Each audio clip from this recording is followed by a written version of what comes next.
Et ce matin, donc, nous recevons Madame Tekoura Yipsong, chef du service prévention des risques professionnels à la Caisse de prévoyance sociale. Bonjour. Bonjour.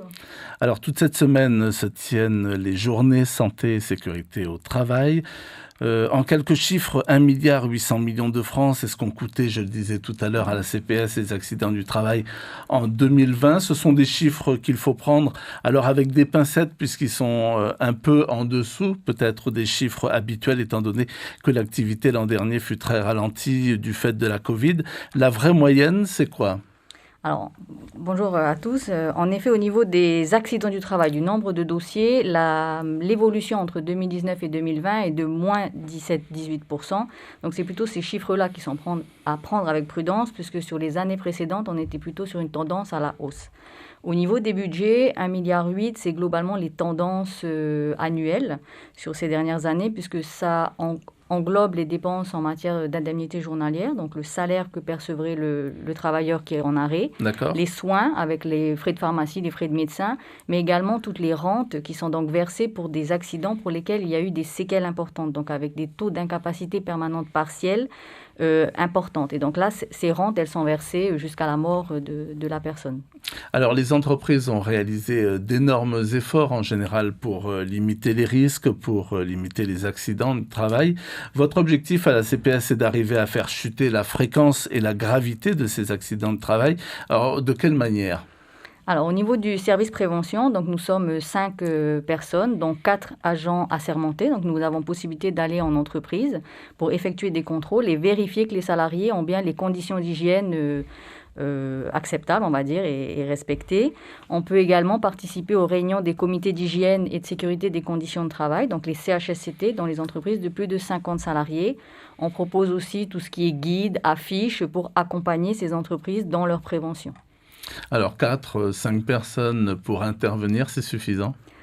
On fixe des priorités, du coup, puisqu'on peut intervenir sur toute la Polynésie française. Donc, en priorité sur l'île de Tahiti et Moorea, où il y a le plus d'activités. Mais il faut, bien évidemment, fixer des priorités, fixer des axes dans nos plans de contrôle et dans nos plans d'action pour pouvoir être le plus efficace et le plus efficient possible, faire des partenariats avec la direction du travail notamment, avec les services de santé, les médecins du travail, mais également avec les branches professionnelles, puisque c'est eux ensuite qui pourront décliner l'information dans les entreprises. D'accord, vous n'êtes pas vite dépassé ? On fait en sorte de pouvoir répondre et de mieux cibler nos actions pour pouvoir être efficace. Alors, lorsque l'on évoque les accidents du travail, on pense immédiatement au secteur du BTP, à des secteurs où la pénibilité du travail est avérée. Mais bon, aujourd'hui, dans le BTP, il y a de plus en plus, de confort ou de nouvelles technologies. Ça reste malgré tout l'un des secteurs les plus exposés. Le secteur du BTP est un des secteurs en effet exposés, puisqu'il y a notamment les accidents importants avec les chutes de hauteur, comme cela a été dit dans le reportage. Après, si l'on remonte à plusieurs années en avant, il y avait beaucoup plus d'accidents, beaucoup plus accidentogènes. Donc il y a eu de gros efforts en matière de prévention faits dans ce secteur-là. Maintenant, il reste dans le top 5, on va dire, malheureusement, mais il y a d'autres secteurs également sur lesquels on est attentif, l'industrie, le commerce, l'agriculture, enfin tout secteur d'activité où il y a des accidents.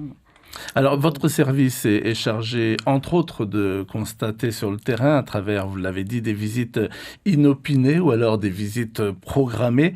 Cela fait suite à un signalement ?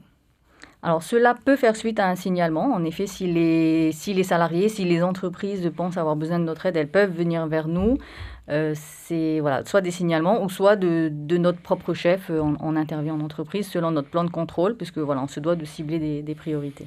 D'accord. Un salarié, par exemple, qui veut aujourd'hui se plaindre très officiellement, de ses conditions de travail, il peut alors saisir l'inspection du travail ou la CPS ? En effet, il peut soit s'orienter vers la direction du travail, vers l'inspection du travail pour tout ce qui concerne le respect du code du travail en entreprise. Au niveau de la CPS, il y a deux services qui pourraient intervenir. Donc, soit le service contrôle pour tout ce qui concerne les déclarations, les heures sup et tout ça.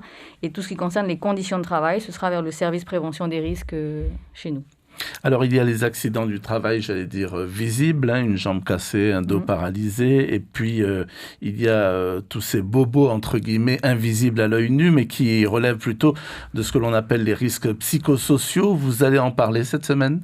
Exactement. Donc, les risques psychosociaux sont des risques qui doivent être évalués par l'employeur au même titre que tous les autres risques physiques. C'est le thème de notre conférence de mercredi, donc la procédure de signalement des risques psychosociaux, puisqu'il est important que l'employeur ait connaissance de ce mal-être de ses salariés. Et donc là, au travers de cette conférence, on donne un outil, on donne un exemple de fiche qui peut être utilisé pour que le salarié identifie et pose factuellement et objectivement la situation pour laquelle il est en mal-être. C'est une notion bien intégrée, bien prise en compte ou de plus en plus par les entreprises? C'est une notion qui est de plus en plus prise en compte par les entreprises. Alors, il y a eu notamment l'obligation d'avoir une procédure de signalement du harcèlement qui a été introduite dans le Code du travail et qui doit être présente dans le règlement intérieur. Et donc, tout ça fait que l'on parle beaucoup plus des risques psychosociaux.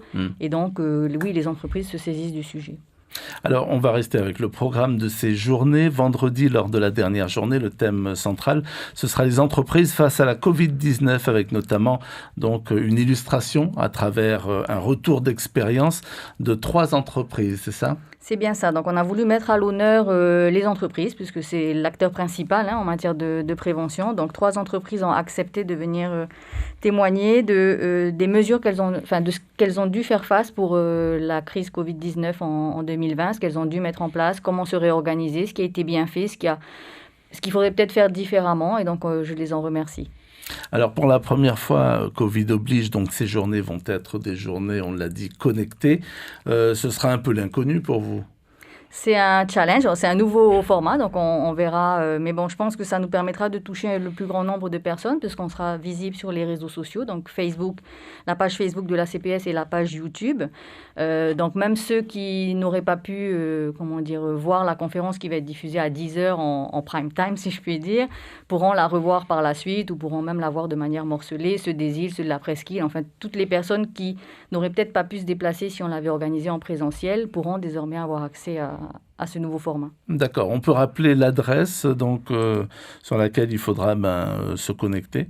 Alors, c'est la page Facebook de la CPS, donc cps.pf, ou la page YouTube, mais tout le lien peut se faire également par la page Facebook. Donc, j'invite les auditeurs à s'inscrire à la page de la CPS et ils auront toute l'information. Il y a beaucoup d'entreprises qui se sont d'ores et déjà manifestées?